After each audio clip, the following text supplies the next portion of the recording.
बिस्मिल्लाहिर्रहमानिर्रहीम। Matrix space का topic है। मैथ्स बी में 4th ईयर में आपके पास एक सेक्शन है, सेक्शन नंबर 4। उस सेक्शन में मैट्रिक्स स्पेस का ही टॉपिक है सारा। 2 क्वेश्चंस उसमें होते हैं और एक हमने करना होता है। 16 मार्क्स उसमें से हासिल किए जा सकते हैं। तो बिस्मिल्लाहिर्रहमानिर्रहीम से बात को शुरू करते हैं। मैट्रिक्स स्पेस की सबसे पहले डेफिनेशन पढ़ते हैं। Let X be a non empty set. सबसे पहली बात तो ये है कि इस पूरे चैप्टर में या पूरे टॉपिक में जिस सेट का जिक्र किया जाएगा वो नॉन एम्प्टी होगा, यानी कि उसके अंदर कम से कम एक एलिमेंट जो है वो ज़रूर होगा। देन द फंक्शन, एक फंक्शन जिसका नाम जो है वो हमने डी से ज़ाहिर करना है।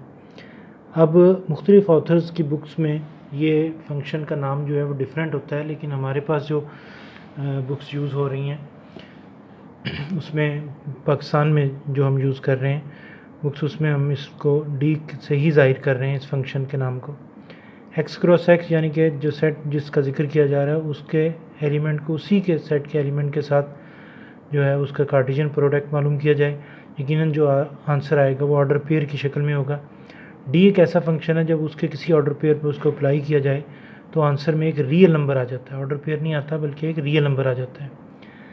इस सेट टू बी, ये फंक्शन जो है उस वक्त कहलाएगा मीट्रिक जिस सेट की बात की जा रही है जो कि इस वक्त एक्स है उस पर, if it satisfy the following conditions, यानी कि सेट हमारे पास है, उस सेट के एलिमेंट को उसी सेट के एलिमेंट से मल्टीप्लाई कर दिया। करना नहीं है, ये हमें खुद ही दे देगा। डी नामी एक ऐसा फंक्शन वो हमें डिफ़ाइन करेगा हर क्वेश्चन में, जिसको जब इसके एलिमेंट पे अप्लाई किया जाएगा तो जवाब में एक रियल नंबर आएगा। उस वक्त अभी तक तो ये फंक्शन है, लेकिन उस वक्त ये फंक्शन जो है वो मैट्रिक्स स्पेस कहलाना शुरू कर देगा अगर वो ये 4 कंडीशंस पूरी करें। नंबर 1, इसमें से कोई एलिमेंट लिया, ये देखिए इसके अंदर एलिमेंट ऑर्डर पेयर की फॉर्म में होंगे, उस पर डी को अप्लाई किया, जो आंसर है वो पॉजिटिव हो। ग्रेटर देन इक्वल टू 0 का मतलब है आंसर पॉजिटिव हो। एक्स और वाई जो यूज़ किए गए हैं वो सेट एक्स में से ही हैं।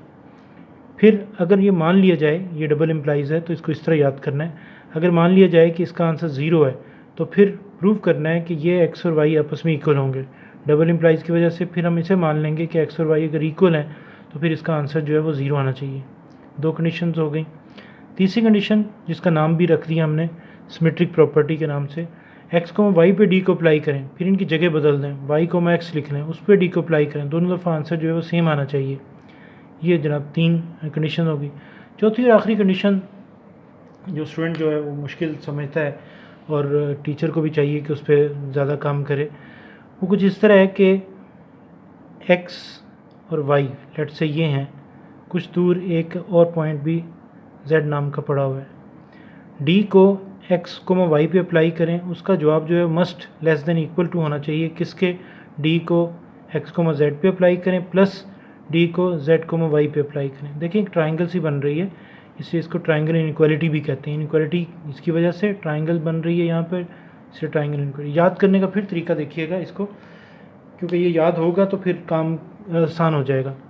डी को एक्स को वाई पे अप्लाई करना है, अपनी तरफ से एक नया यहाँ पे बीच में एक पॉइंट जो है वो सोच लीजिए, जैसे मैंने यहाँ पे जेड सोचा है तो डी को एक्स कोमा जेड पे प्लस डी को जेड कोमा वाई पे। ये देखिए याद रखना, यहाँ से भी याद कर सकते हैं।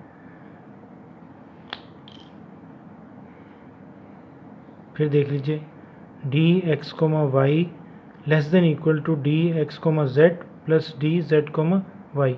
इस क्या ये ट्राइंगल से बन गई है और यहाँ इनइक्वालिटी है, इसलिए इसका नाम रख दिया प्रॉपर्टी का ट्राइंगल इनइक्वालिटी। अगर डी नामी फंक्शन ये 4 कंडीशन पूरी करेगा तो फिर क्या होगा, then d is called metric on set जो दिया हुआ एक्स, एंड ये जो पेयर है X comma d, X set हो गया और डी फंक्शन हो गया, इज़ कॉल्ड मीट्रिक स्पेस। तो जनाब ये है मीट्रिक स्पेस की जो डेफिनेशन है वो ये है। अब एक क्वेश्चन करते हैं और उसमें देखते हैं कि कैसे इस क्वेश्चन को पूरा लिखा जाता है, कैसे पूरे क्वेश्चन नंबर लिए, पूरे क्वेश्चन करके पूरे नंबर कैसे लिए जाते हैं। लेकिन ज़रा इसका कंसेप्ट और क्लियर करते हैं, याद रखना और समझना इसका ज़रा देखिएगा। इन नोट्स में आपको बड़ी अच्छी एक चीज़ नज़र आएगी। नंबर 1 नोट में ये कि वेयर सेट एक्स, जो सेट दिया गया होगा उसको क्या कहेंगे, ग्राउंड सेट। जैसे फ़र्ज़ कर लेते हैं कि ये हमारा जो पेज है ये ग्राउंड है, तो ये ग्राउंड सेट, इसका नाम क्या रख दिया, एक्स, नंबर 1 पॉइंट में। Number 2 point, the elements of set X are called points. ये देखिए, ये इस सेट एक्स के मैं क्या लगा रहा हूँ, एलिमेंट्स दिखा रहा हूँ, लेकिन लग क्या रहे हैं, ये ऐसे लग रहा है कि पॉइंट्स हैं। तो बस ये याद रखिएगा, सेट एक्स के जो एलिमेंट्स होंगे उन्हें हम क्या कहेंगे, पॉइंट्स कहेंगे। नंबर 3 पे देखिए, डी एक्स को y is distance between 2 points x and y. अब ये बड़ी इंपॉर्टेंट बात है कि इस फंक्शन को समझ लें अगर, क्या जहन में रखें कि ये डी नामी जो फंक्शन है ये डिस्टेंस है। अब कैसे इसको आप अंडरस्टैंड करेंगे, लेट्स से ये x है, ये y है, x कोमा y पे d को अप्लाई करें, d को अप्लाई करें x कोमा y पे। तो ज़रा गौर कीजिए कि ये जो पहली कंडीशन है, ये d को x कोमा y पे अप्लाई किया तो पॉजिटिव है, तो सोचिए डिस्टेंस जो होता है वो तो हमेशा पॉजिटिव होता है। इसका मतलब है कि कुछ नंबर 3 नोट जो हमने बनाया है कि डी एक्स वाई जो है वो एक्चुअली डिस्टेंस को जाहिर करता है एक्स और वाई के दरमियान। और क्लियर करते हैं, अगर ये मान लें कि डिस्टेंस एक्स और वाई के दरमियान 0 है तो फिर एक्स और वाई आपस में इक्वल होंगे। देखिए, अगर ये एक्स है और यही वाई है, एक्स भी ये है वाई भी ये है, तो what is the distance between x and y? तो यकीनन एक्स और वाई अगर सेम होंगे, एक ही जगह पे होंगे, तो उनके दरमियान डिस्टेंस जो है 0 होगा। तो दूसरे से भी लग रहा है कि ये डी जो है वो जो यहाँ पे जो फंक्शन डी है ये एक डिस्टेंस को जाहिर करता है। अब चलते हैं फिर दोबारा से। एक बंदा कहता है जनाब मैंने एक्स से वाई तक जाना है, कोई डिस्टेंस कवर करेगा। एक बंदा कहता है नहीं जी मैंने वाई से एक्स तक जाना है, तो सोचिए एक्स से वाई तक का डिस्टेंस और फिर वाई से एक्स तक का डिस्टेंस क्या होगा, सेम। तो फिर यहाँ से कुछ आइडिया हुआ कि डी जो है वाकई डिस्टेंस को ही रिप्रेजेंट करता है। अब और आगे चलते हैं, और बड़ा इंटरेस्टिंग बात है, एक्स से वाई पे एक बंदा गया, एक ने क्या किया, उसने कहा जी मैं पहले एक्स से जेड पे जाऊंगा, फिर जेड से वाई पे जाऊंगा।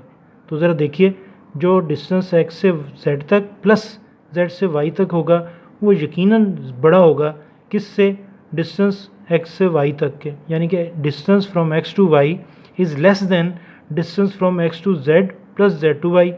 एक स्टूडेंट ने कहा जनाब आपने तो यहाँ पे इक्वल भी लिखा हुआ है, तो ज़रा सोचिए कि ये जो जेड है अगर कोई यहाँ पर ही ले ले, यहाँ लेने की बजाय, तो देखिए एक्स से जेड प्लस जेड से वाई का डिस्टेंस जो होगा यकीनन इक्वल होगा distance from x to y. इसलिए ये तीसरी जो कंडीशन है ये भी हमें ये बताती है कि ये डिस्टेंस को ही जाहिर करता है। तो अब बात बड़ी आसान हो जाएगी, जब हम काम करेंगे तो हमें बड़ा इजीली समझ आएगा कि ये जो हम मीट्रिक स्पेस हम 4 कंडीशन जो पूरी कर रहे हैं, अगर इन्हें कंसेप्ट बनाने के लिए अपने जहन में हम रख लेंगे कि ये डिस्टेंस को रिप्रेजेंट करता है, तो फिर काम करना जो है बड़ा आसान हो जाएगा। अगले लेक्चर से पहले अगर आप ये सारी जो चीज़ें हैं इनको अच्छी तरह अंडरस्टैंड कर लें, इन चारों कंडीशन को याद कर लें, और जो छोटे छोटे टिप्स हमने बनाए हैं, टिप्स कहने की बजाय ट्रिक्स कहना चाहिए, खासकर ये जो नंबर 3 है ये एक ट्रिक है। अगर इस ट्रिक को आप देखें और ये जो मैंने यहाँ पे चीज़ आपको समझाई है उसको आप अच्छी तरह वाच एक दफ़ा कर लें, तो फिर क्वेश्चन करने का जो है वो सही मज़ा भी आएगा और साथ साथ आपको वो याद भी होते जाएंगे।